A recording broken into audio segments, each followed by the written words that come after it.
Matrudevobhava.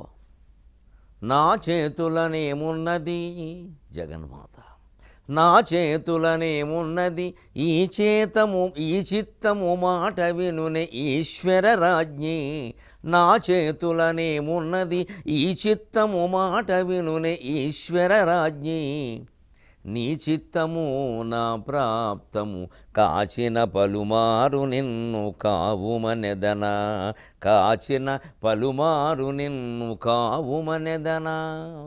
ABN Andhra Jyothi ప్రేక్షక మహాశయులందరికీ నవజీవన వేదం అనే కార్యక్రమంలో 1550వ భాగానికి, ప్రత్యేకించి లలితా సహస్రానికి సాగుతున్న సామాజిక వ్యాఖ్యలో 250వ భాగానికి స్వాగతం పలుకుతాం. మనం 360వ నామం తనుమధ్యాయై నమః అన్న దాంట్లో సూక్ష్మమైన నడుము కలిగినది, సన్నన నడుము కలిగినది అని మామూలు అర్థం. మామూలు అర్థం కోసమైతే లలితా సహస్రంలో రాయక్కర్లేదు. ఈ అవయవాలను వర్ణించుకుంటూ కూర్చోవడం పని కాదు. ఇక్కడ భగవత్పరంగా అది జరిగినప్పుడు చాలా విశేషమైన అర్థాలు ఉంటాయి. అవే మనం చెప్పుకుంటున్నాం సౌందర్య లహరి శ్లోకం రూపంలో.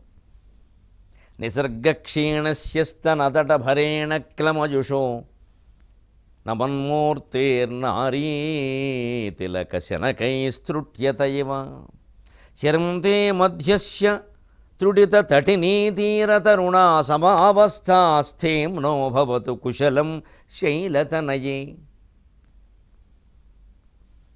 వక్షస్థల భారం కారణంగా నెమ్మదిగా క్షీణించి సన్నబడి చివరికి కూలిపోతుందేమో అన్న భయాన్ని కలిగిస్తున్న అమ్మవారి నడుము ఎలా ఉంది అంటే త్రుటిత శనకైస్తృట్యతైవ త్రుటిత తటినీతీర తరుణా సమావస్థ. నది వర్షకాలంలో పొంగి ప్రవహిస్తూ ఉంటే ఒడ్డుని ఒరసుకొని కోసుకుంటూ ప్రవహిస్తూ ఉంటే ఆ గట్టంతా కూలిపోతూ ఉంటే అక్కడ ఉన్న కూలిపోయేటువంటి చెట్టులాగే ఉంది. అది శనకైస్తృట్యత. శనక శబ్దానికి నెమ్మదిగా అని అర్థం. అందుకే శనీశ్వరుణ్ణి శనైశ్వరుడు అంట. శనైశ్చరతి ఇది శనైశ్చర. అంత కంగారు పడక్కలేదు. శని పట్టుకుంటే బాధగా ఎంటుకుంటే శని నెమ్మదిగా నడుస్తాడు. ఏదైనా వ్యాధి తొందరగా తగ్గితే వేరు, నెమ్మదిగా అలా తీసుకుంటూ ఉంటే చాలా బాధగా ఉంటుంది. అందుకని అనిపిస్తుంది అంతే, నిజానికి అది బాధ ఒకటే. దానికంత కంగారు పడిపోకూడదు. అందుకే వెనకటకు ఒక ఆయన రేజే గిరహమయీవస అని స్త్రీల మీద చాలా చమత్కారమైనటువంటి శ్లోకం చెప్పాడు. ముఖచంద్రేణ భాస్వత గురుణాస్తనభారేణ ముఖచంద్రేణ భాస్వత శనైశ్చరాభ్యాం పాదాభ్యాం రేజే గ్రహమయీవస. పురుషుడు గ్రహస్థితి మొత్తం, జాతకం మొత్తం ఆడదాని చేతుల్లో ఉందన్నాడు. ఇది సరదాకి మామూలుగా అందరం ఒప్పేసుకుంటాం వెంటనే, అంతే కదండి. అంత ఒప్పుకోవడం తేలిక కాదు అది. దాని కవిత్వంలో ఎప్పుడు ఎలా ఉంటుందో సమర్థించాలి, దానికి వాస్తవం కూడా చూపించాలి. మన గ్రహస్థితులు అంటే గురుగ్రహం, శుక్రగ్రహం, శనిగ్రహం, సూర్యగ్రహం ఏవో ఉన్నాయి. ఇవన్నీ స్త్రీలో ఉన్నాయంటే ఉన్నాయి, చూసుకో అన్నాడు ఆయన. భర్తృహరి సుభాషితంలోనే ఉంటుంది అనుకుంటా ఇది. గురుణా స్తనభారేణ, వక్షస్థల భారం చూసుకోవయ్యా. గురువు అంటే బాగా భారంగా ఉండం కదా, గురుగ్రహం అక్కడే ఉందన్నాడు. గురుణా స్తనభారేణ ముఖచంద్రేణ భాస్వత. చంద్రుడు ఎక్కడున్నాడు? స్త్రీల ముఖంలో చంద్రుడు లేడా అన్నాడు. ముఖం చందమామతో పోలుస్తారు కదా. మరి 10వ తరగతి కుర్రాడికి 50 ఏళ్ళుగా చెబుతున్న ఉపమాలంకార ఉదాహరణ ఒకే ఒక్కటి. ఆమె ముఖం చంద్రబింబం వలె ఉన్నది. ఇంకో ఉదాహరణ వాడికి తెలియదు, వీడికి తెలియదు. ఎవరికైనా ఇదే ఉదాహరణ. మా గురువులు అదే చెప్పారు, మేము అదే చెప్పాం, మా శిష్యులు అదే చెబుతున్నారు. కర్మ కాలిపోయింది. పోనేది నిజమే అనుకుందామా అంటే ఇదే కదా మరి. అంచేది నిజంగానే స్త్రీ వక్షస్థల భారం కారణంగా గురుగ్రహం అక్కడ ఉంది. భారం కదా గురువు అంటే, గురువు అక్కడ ఉన్నాడు కదా. సరే, ముఖంలో చంద్రుడు ఉన్నాడు కదా, చంద్రగ్రహం ఉన్నట్టే కదా. మరి శనైశ్చరాభ్యాం పాదాభ్యాం, కోపం రావచ్చు కానీ సరదాగా చెబుతున్నమాట. శనిగ్రహం ఎక్కడుందంటే పాదాల్లో ఉందన్నాడు. ఆడవాళ్ళ పాదాల్లో శని ఉంటుంది, ఆ తప్పు కదండి. లక్ష్మీ పాదాలు అవి. గృహిణి గృహముచ్యతే, ఇల్లాలంటే లక్ష్మీదేవి అన్నారు. ఇల్లాలు కన్నీళ్లు పెట్టకుండా చూడమన్నారు. కానీ కవి చమత్కారంగా ఏమంటున్నాడు, నేనేం అనలేదండి వాళ్ళ పాదాల్లో శని ఉందని నేను ఎక్కడన్నాను. శనైశ్చరాభ్యాం పాదాభ్యాం అంటే స్త్రీలు నెమ్మదిగా నడుస్తారు కదా. శనైశ్చరతీతి శనైశ్చరగా, శనిగ్రహం కూడా నెమ్మదిగా నడుస్తుంది కదా. నెమ్మదిగా నడవడం అనేటువంటి లక్షణం చూస్తే ఆ శని లక్షణం పాదాల్లో ఉన్నట్టే కదా. మీరు అంతకంటే అపార్థం చేసుకుంటే నేనేం చేయను. కవిత్వం ఇలా ఉంటుందండి బాబు. అవునడానికి లేదు, కాదనడానికి లేదు. కవి నాలుగుకి 2 వైపులా పదును. తిట్టాడంటే తిట్టాడు, పొగిడాడంటే పొగిడాడు, ఏం చేసాడో అర్థంగా. గురుణాస్తన భారేణ ముఖచంద్రేణ భాస్వత శనైశ్చరాభ్యాం పాదాభ్యాం రేజే గ్రహమయీవస. ఈ రకంగా 3 ముఖ్యమైన గ్రహాలు స్త్రీ శరీరంలో ఉన్నాయి కాబట్టి మగాడి జాతకం ఆడదాని చేతుల్లో ఉందంటే తప్పే ఉందన్నాడు. భర్తృహరి సుభాషితాల్లో భర్తృహరి చెబుతాడు ఇది. ఎంత విచిత్రంగా శృంగార శతకంలో చెబుతాడండి. చాలామంది భర్తృహరి సుభాషితాలు అనగానే ఆ నీతి శతకం ఒకటి చదివి వదిలేస్తారు. విద్యార్థులు అవి చదివి వదిలేయాలి. పెళ్ళైన కొత్త దంపతులు శృంగార శతకం చదవాలి, క్రమంగా వైరాగ్య శతకం చదవాలి. ఎప్పుడూ చదివే విధానం అది వదిలేయకూడదు. అలాగ మహాకవులు ఎందుకు రాశారు? అంత వైరాగ్యం రాసిన వాడు, ఇంత నీతి చెప్పిన వాడు శృంగారం చెప్పడం ఏంటంటే జీవితంలో అది అవసరం కాబట్టి చెప్పాడు. పైగా శృంగార శతకంలో నేను చదివి చెబుతున్నాను, ప్రతి శ్లోకంలోనూ ఇంచుమించుగా 70% శ్లోకాల్లో ఏముంటుందంటే 2 పాదాల్లో చాలా సరసమైనటువంటి శృంగారం చెప్పి మిగిలిన 2 పాదాలను దానికి పూర్తి వ్యతిరేకమైన వేదాంతం చెబుతాడు. వేదాంతపరమైన పోలికలు ఉంటాయి అందులో. అంటే జీవితంలో పొందే ప్రతి అనుభవాన్ని వేదాంతపరంగా మార్చుకో, బ్రహ్మజ్ఞానపరంగా మార్చుకో.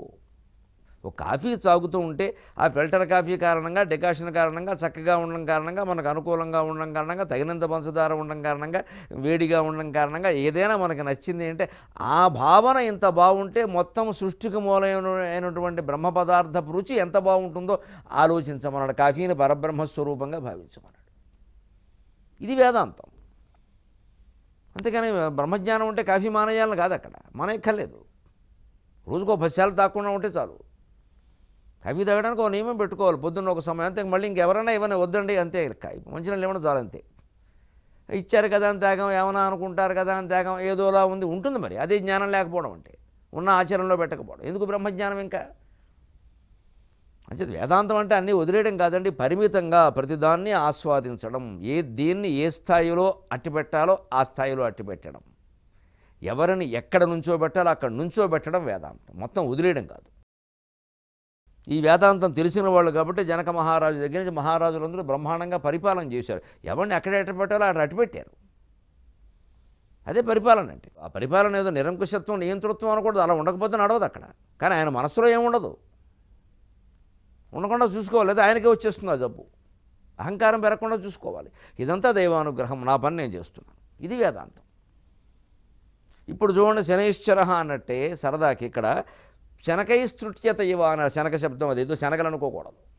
అమ్మవారికి శనగలు నైవేద్యం పెట్టేద్దామని చూడకూడదు. తుటిత తటునీ తీర తరుణా సమావస్థాస్థేమ్నో భవతు.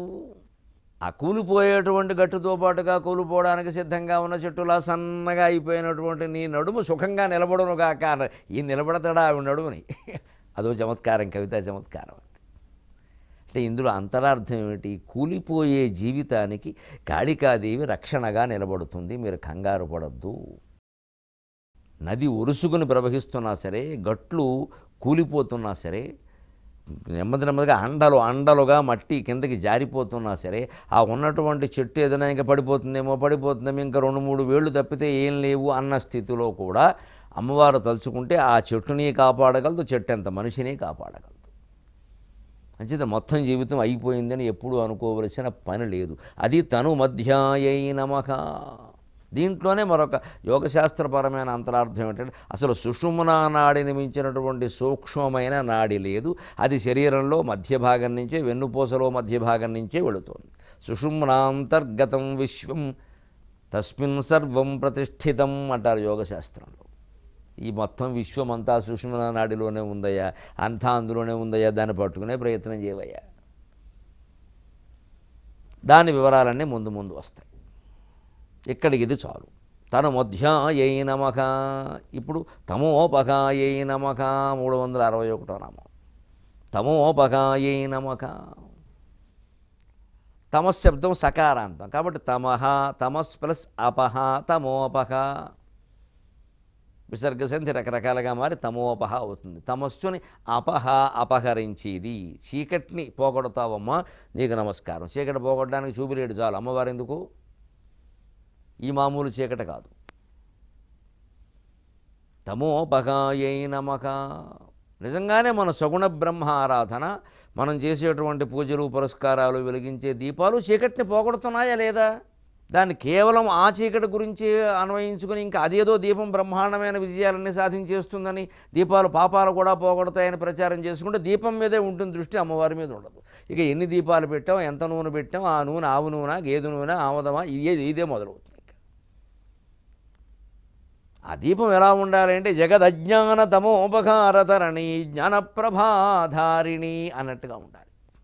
నిగమాంత ప్రతిభాత్త తాత్వికధుని నిర్వాణ సంధాయిని జగదజ్ఞాన తమోపకారతరణి జ్ఞానప్రభాధారిణి భగవన్మానసహారిణి సుఖ విరాట్ భాషా సుధాసారణి నగరాజాన్వయ శుక్తి ముక్త తరుణి నారాయణీ బ్రోవుమా. జగదజ్ఞాన తమోపకార తరణి జ్ఞానప్రభాధారిణి. ఈ పద్యంలో అవి ముఖ్యం మనకి ఈ నామానికి. తమోపకాయే నమః.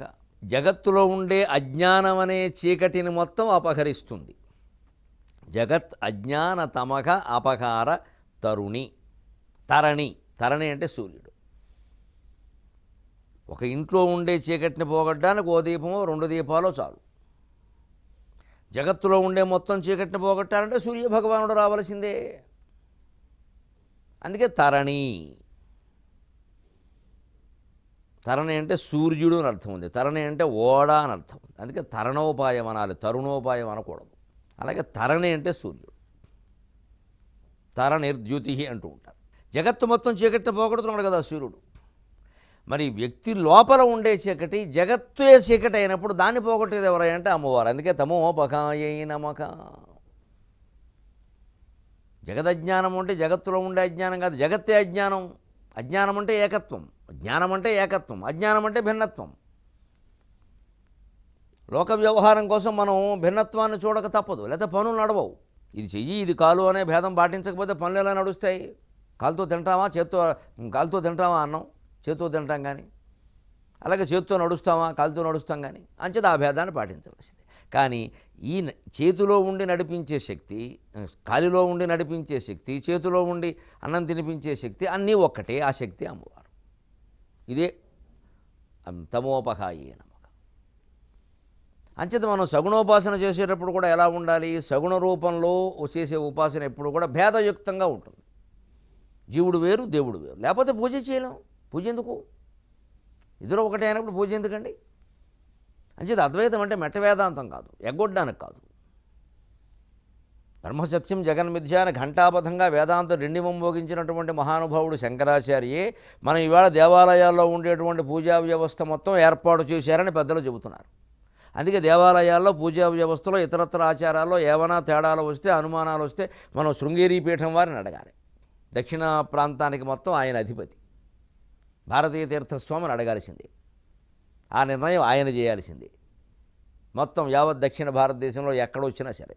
పశ్చిమ ప్రాంతంలో వస్తే ద్వారకా పీఠాధిపతిని అడగాలి, తూర్పు ప్రాంతంలో వస్తే పూరీ పీఠాధిపతిని అడగాలి, బదరీ ప్రాంతంలో ఉత్తర ప్రాంతంలో వస్తే బదరీ పీఠాధిపతిని అడగాలి. శంకరాచార్య స్వామి 4 చోట్ల 4 పీఠాలు ఏర్పాటు చేసి వెళ్ళిపోయారు మహానుభావులు. వారి ఆచార సంప్రదాయాలు, దేవాలయాలు, వ్యవస్థ అన్నీ వర్ణాశ్రమ ధర్మాలు కూడా ఇదివరకు వారు చెప్పినట్టే వినేవారు. ఏదైనా తేడా వస్తే వారు వచ్చి వెలివేసేవారు. పెద్ద స్వాముల వారు వస్తారు, వెలివేస్తారనే భయం ఉండేది. అందువల్ల అందరూ అన్ని రకాల వర్ణాశ్రమ ధర్మాలు ఖచ్చితంగా పాటించేవాళ్ళు. కొన్ని సందర్భాల్లో ఏదైనా వాటి వల్ల ఇబ్బందులు వస్తే కొంతమందికి వచ్చి ఉండొచ్చు. స్థూలంగా మాత్రం ధర్మం నిలబడే, స్థూలంగా. అలా ఒక వ్యవస్థ ఉండాలా వద్దా? ఇప్పుడు ఇవాళ ఎవరు మాట వినే పరిస్థితి లేదు. ఆధ్యాత్మికత విషయంలో కూడా శివాలయాలకు వేరే నాయకుడు, విష్ణువాలయాలకు వేరే నాయకుడు, రామాలయాలకు వేరే నాయకుడు, మళ్ళీ ఈ విష్ణువాలయాల్లో రామాలయాలు వేరే, కృష్ణాలయాలు వేరే, వెంకటేశ్వరాలయాలు వేరే. ఇందులో మళ్ళీ వైష్ణవంలో 10 శాఖలు, శైవంలో 10 శాఖలు, శాక్తేయంలో ఒక 100 శాఖలు, మొత్తం కొమ్మలు, రెమ్మలు, ఆకులు, చివురుల కింద తయారైంది వృక్షం. వేళ్ళు కుళ్ళిపోయాయి. ఇంకా ఎవరి శాఖకి వారే ప్రమాణం. పైగా ఆయనతో పడకపోతే ఈయన బయటకు వచ్చి ఇంకో శాఖ పెట్టేస్తాడు. ఓ పీఠాధిపతి దగ్గర ఓ పెద్ద మనిషి ఉంటాడు, వంట బ్రాహ్మణుడు ఎంత చేస్తే అక్కడ కనిపెడుతూ ఉంటాడు వచ్చిన వాడు. ఏం ఈయన పెద్ద అంబక్ తప్పితే ఏం లేదు ఇక్కడ, అలా కూర్చుని ఏదో హారాము చేస్తున్నాడు. దాంట్లో మొత్తం పారిశ్రామికవేత్తలు వచ్చి ఇక్కడ పడిపోతున్నారు. ఇక్కడ ఇలాంటిది మనం కూడా పెట్టచ్చు, ఏముంది దీనికైనా. కొంతకాలానికి వాడు పెట్టేస్తాడు ఓ పీఠం, బయటికి వెళ్ళి. ఇది బాగుంది, సుఖంగా కూర్చొని సంపాదించుకోవడానికి. ఎందుకంటే వంట పని ఎవరు చేస్తాడు? ఈ సెగలో పడి పొగలో పడి తయారైపోతాయి. ఎందుకంటే ఏదైనా ఉద్యోగం చేయాలంటే ఓ డిగ్రీ ఉండాలి, డిగ్రీ ఉండాలంటే కొంత చదవాలి. సన్యాసి కావడానికి ఏమీ చదవక్కర్లేదు. కానీ అన్నీ చదివితే కానీ సన్యాసి అవ్వకూడదు. అంటే సన్యాసాశ్రమం స్వీకారం చేయాలి అంటే యావత్ దక్షిణ భారతదేశంలో మొత్తం అందరికీ శృంగేరి పీఠాధిపతి అనుమతి కావలసిందే. అలాగే ఉత్తరం, తూర్పు, పశ్చిమం అన్నీ కూడా. మన ఇష్టం వచ్చినట్టు మనమే తీసేసుకుందుకు వీల్లేదు అక్కడ. ఎందుకంటే దానికి కొన్ని నియమాలు ఉన్నాయి, దానికి కొన్ని పద్ధతులు ఉన్నాయి. మఠామనాయం గ్రంథం ఉంది ప్రత్యేకంగా శంకరాచార్య రచించింది. లేకపోతే ఏమైపోతుంది, అప్పుడు ఈ సగుణోపాసన కూడా నిర్గుణోపాసనకి దారి చూపిస్తుంది. లేకపోతే ఈ సగుణోపాసన మొత్తానికి స్వగుణోపాసన అయిపోయింది. ఇంకే దెబ్బలాటలు మిగిలాయి ఇక్కడ. పోనీ ఎవరి సంప్రదాయాన్ని వారు పాటిస్తూ పరిమితంగా ఉంటారంటే ఉండరు, దాన్ని వ్యాపింపజేసే ప్రయత్నం చేస్తారు. అక్కడి నుంచి ముద్రలు వేసేస్తారు మొత్తం. మళ్ళీ వీడు జారిపోతాడేమో అని బెంగ, లేదా ముద్ర దేనికి, జారిపోతాడేమో అని బెంగ. ఆ ముద్ర పేరు మీద భయపెడ్డాం, జారడానికి వీల్లేదు, నువ్వు ఆ ముద్ర వేయించుకున్న మహాపాపం ఏదో పెట్టేయడం. ఇక్కడ ఈ వేయడమే మహాపాపం అనే ఆలోచన రావట్లేదు. మన ముద్ర ఎందుకు వేయాలి మనిషికి? మనస్సు మీద ముద్ర వేయాలి కానీ శరీరం మీద ముద్ర వేయడం ఏంటి? కట్టు బొట్టు వేషం ముద్రలను బట్టి ఆ మతాలు నిర్ణయించేది. ఎప్పటికైనా మనం ఈ అజ్ఞానం నుంచి బయటపడతామా? మరి తమోపహాయే నమః అంటే అర్థం ఏంటి? చీకటి ఎలా పోవాలి? భేదమే కదా చీకటి అంటే. చీకటిలో ఉన్నప్పుడు ఏ వస్తువు ఏమిటో మనకు తెలియదు, భేదం అంటే అర్థం అది. కాబట్టే ఇబ్బంది పడతాం. వెలుగు రాగానే ఆహా అది పేట ఎక్కడ ఉందా ఏమిటో ఇందాకనే తెలియ గుద్దేశాను కూడాను అంటాం. అది వెలుతులో అయితే గుద్దేయం కదా. కానీ వేదాంతపరంగా విచిత్రం ఏంటంటే అసలు ఆ భేదం తెలియకపోవడమే జ్ఞానం, తెలియడమే అజ్ఞానం. అంచేత నిజాన్ని చీకట్లో మనం ఎక్కడ ఏముందో తెలియకుండా అతి జాగ్రత్త భయం పడ్డం కానీ ఎక్కడ ఏమున్నా ఒకటే కదా అనుకోగలిగితే చీకట్లో కూడా జ్ఞానంలో ఉన్నట్టే. నిజానికి చీకటి ఎంత గొప్పది అంటే ఆ తెలియకపోవడం వల్ల ఏ వ్యామోహంలోనూ మనం పడం.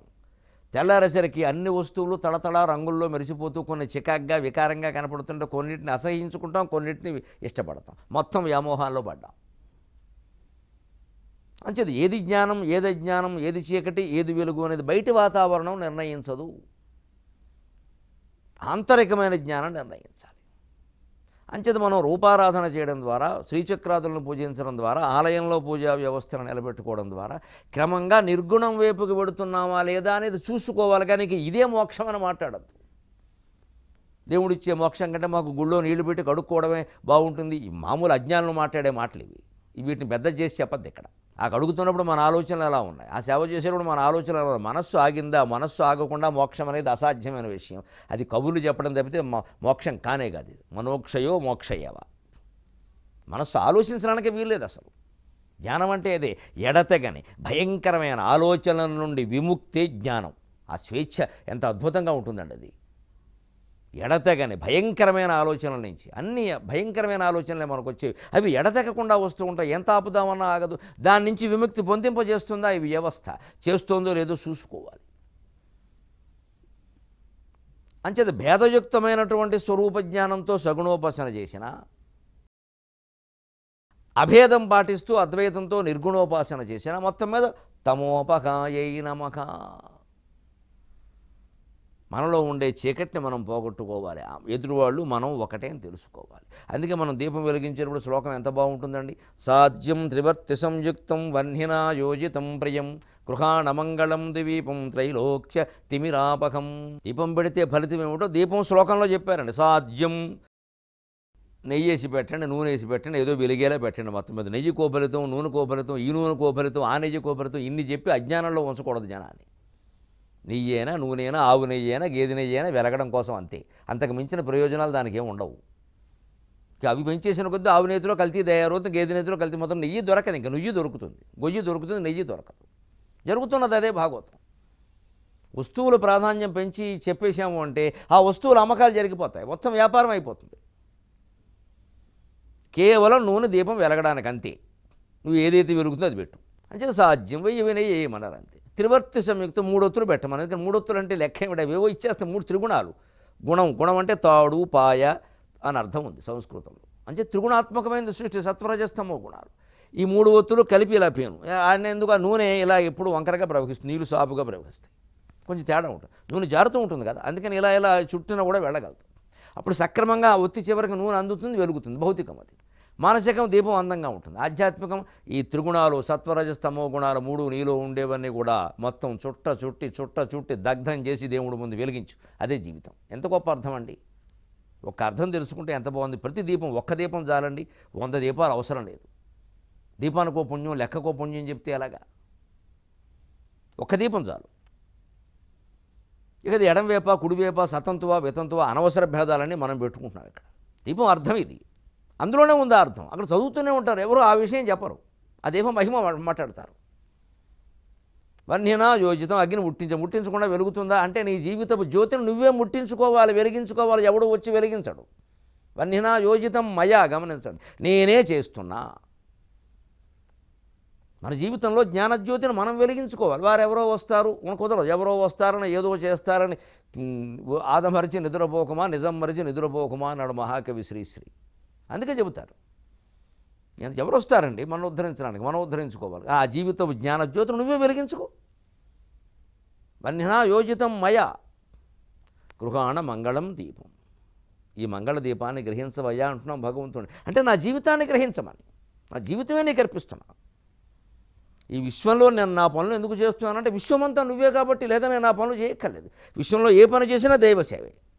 బట్టలు ఉతికినా సరే, బట్టలు మడత పెట్టినా సరే దైవసేవే. క్షవరం చేసినా సరే, క్షవరం చేయించుకున్నా సరే దైవసేవే. అది విశ్వమే కదా, చేసేవాడు విష్ణువే, చేయించుకునేవాడు విష్ణువే.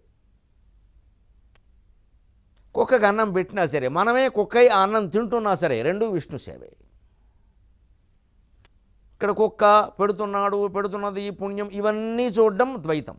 అంతా ఒక్కటే అనుకోవడం అద్వైతం. అంతా ఒకటే అనుకోవడం మొత్తం మానేయమని కాదు. అక్కడ వ్యవహారం ఉందిగా, నడవాలిగా. మానేసి కూర్చోగలవా, కూర్చోమని ఎవరైనా చూద్దాం పోని.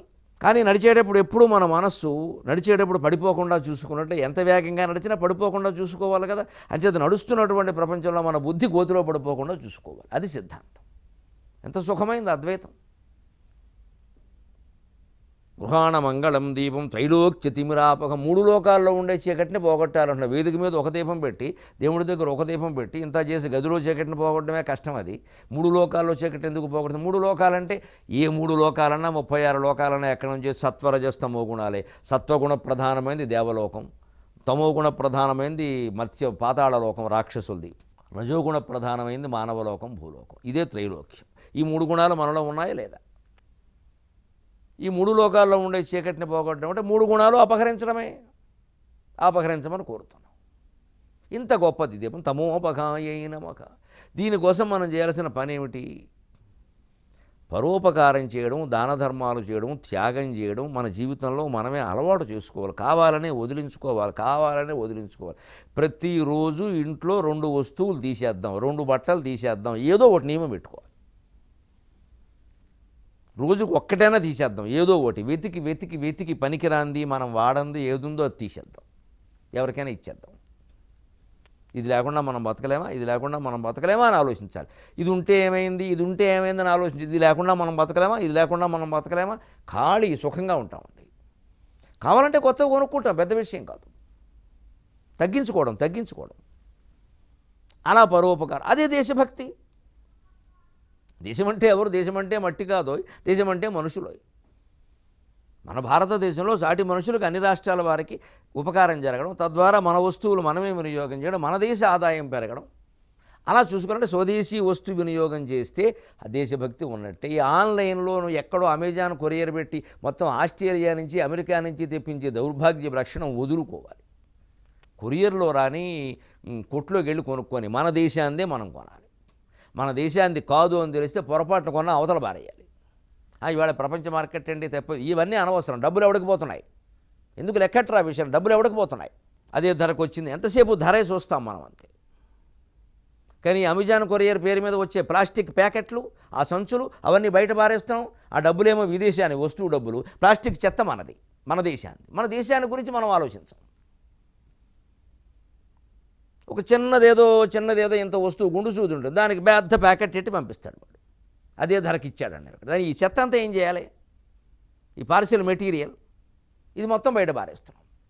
డబ్బులేమో ఆ దేశం వాడు ఎవడో ఆ వస్తువు కనిపెట్టినవాడు అమ్మేవాడు వాడికి వెళ్ళాయి. చెత్త మనకి మిగిలింది. ఇది దేశ ద్రోహం కాదు ఒక రకంగా చెబితే? అమెజాన్ కొరియర్ వాడు 1000 కోట్లు సంపాదించాడు. ఏం చేశాడు? వదిలేసిన భార్యకి ఇచ్చాడు. వాడు మనకంటే అజ్ఞాని వాడు. వదిలేసిన భార్యకి ఇచ్చాడండి. ఎందుకంటే వాడకుండా కొత్త అమ్మాయిని తగులుకున్నాడు. వాడి బుద్ధి వాడు మార్చుకోలేడు. మరి ఆ బుద్ధి కొరియర్లో మారదు కదా. అది అమెజాన్ కాదు, అద్వైతం తెలిస్తే కానీ మారదు అది. అంచనా కొత్త అమ్మాయిని మోజులో పడి పాత అమ్మాయిని వదిలించుకోవడం కోసం మొత్తం కొరియర్ మీద సంపాదించినంతా ధారపోశాడు, కొన్ని 1000 కోట్లు. మొత్తం ఏం జరుగుతుందో గమనించండి. మొత్తం అడుక్కునేవాడి దగ్గర నుంచి అమెజాన్ కొరియర్ వాడి వరకు లొంగిపోవడం, ప్రలోభాలు, బెదిరింపులు, మోహాలు, చాపల్యాలు, రాగద్వేషాలు. అదే శంకరాచార్య మొత్తుకున్నది. లబ్ధ విద్యారాజమాన్య తతక్కిం ప్రాప్త భుక్త నారీ సుందరాంగీ తతక్కిం ప్రాప్త సంపద్వైభవాఢ్య తతక్కిం ఏన స్వాత్మానైవ సాక్షాత్ కృతోభూత్. ఎంత చదువుకుంటే ఏం ఉపయోగమయ్యా? ఎంతమంది నన్ను మెచ్చుకుంటే ఏం ఉపయోగమయ్యా? ఆత్మజ్ఞానం పొందావా? ప్రాప్త సంపత్ ప్రాభవాఢ్య తతక్కిం. ఓ వేల కోట్లు సంపాదించేవయ్యా, తతక్కిం. అయితే ఏమిటి? So what? అలాగే భుక్తానారీ సుందరాంగి. ఓహో ప్రపంచ సుందరిని పెళ్లి చేసుకున్నాం, కోట్లు ఖర్చుపడి ఏమైంది? విడాకులు ఇచ్చాం, కోట్లు మళ్ళీ ఈ కోట్లు పట్టుకెళ్ళి ఆవిడకి ఇచ్చాం. ఈ అజ్ఞానానికి ముగింపు ఉందా? ఒక్కటే సూత్రంతో ముగింపు, తమోపకాయే నమః. అదే ముగింపు. ఆ ఆత్మజ్ఞానాన్ని పొందడమే ముగింపు. ఆ చీకటిని తొలగించుకోవడమే ముగింపు. తమసోమా జ్యోతిర్గమయ. సెలవు.